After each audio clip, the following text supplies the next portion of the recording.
आज राजीनामा दिलेला आहे, काय तुमची नाराजी आहे, का नाराज झालेला नाही? थेट एकनाथ शिंदेकडे तुम्ही राजीनामा दिल्यामुळे सध्या हालचाल. मला वाटतं बाहेरच्या राज्यातलं भेटणारं मानधन दिव्यांगांना इथं फार कमी आहे.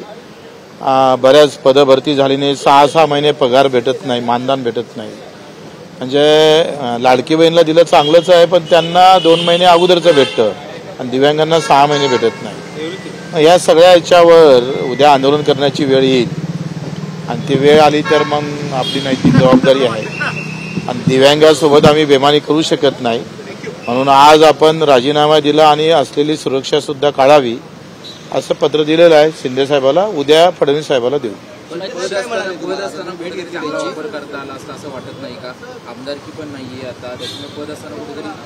बच्चू कडू आहे हेच भरपूर आहे. त्याच्यानं मला असं वाटते का पदापेक्षा काम महत्वाचं असतं आणि काम चांगलं करू, काही विषय नाही. तुम्ही भेट घेतली शिंदे साहेबांची, काय म्हणाले? कारण त्यांनी ते दिव्यांग मंत्रालय उभं केलं. आता ते त्यांनी पत्र दिलंय, त्यांना आता काय वाटतं काय नाही ते त्यांचा प्रश्न आहे. तुम्ही राजीनामा देऊ नका असं म्हणाले का ते?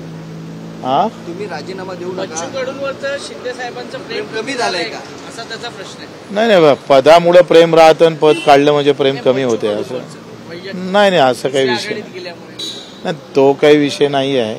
मला असं वाटते का आमचं प्रेम कुठं आहे ते फार महत्वाचं आहे. कोणाचं किती आहे, आमचं सामान्य दिव्यांगावर, शेतकऱ्यावर, मजुरावर. तुमचं एकनाथ शिंदेवरचं प्रेम कमी झालं? बिलकुल नाही. ते कमी कसं होणार आहे? हे आहे ते त्यांनी दिव्यांग मंत्रालय दिलं, हे आमच्यासाठी भरपूर होतं आणि आता ते चांगलं चालावं एवढंच अपेक्षा आहे. पद असल्यामुळे आंदोलन देखील करता येत असं देखील तुमच्या पत्रामध्ये तुम्ही नमूद केलं होतं. नाही, उद्या आंदोलन करावं लागेल आणि मग पुन्हा आपल्याला अडचण येऊ नये कोणाला, ते माझी नैतिक जबाबदारी म्हणून.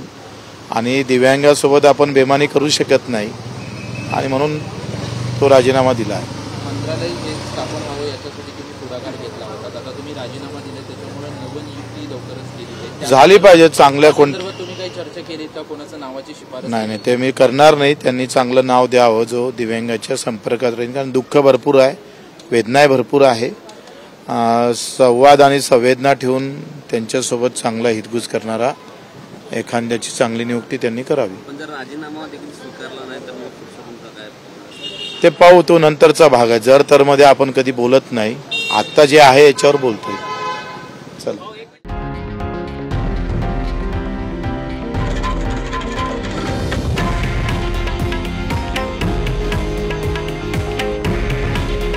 हे आहे देशातील नंबर 1 न्यूज नेटवर्क आणि आपण पाहत आहात TV9 मराठी. काळजी तुमची, हित महाराष्ट्राचं.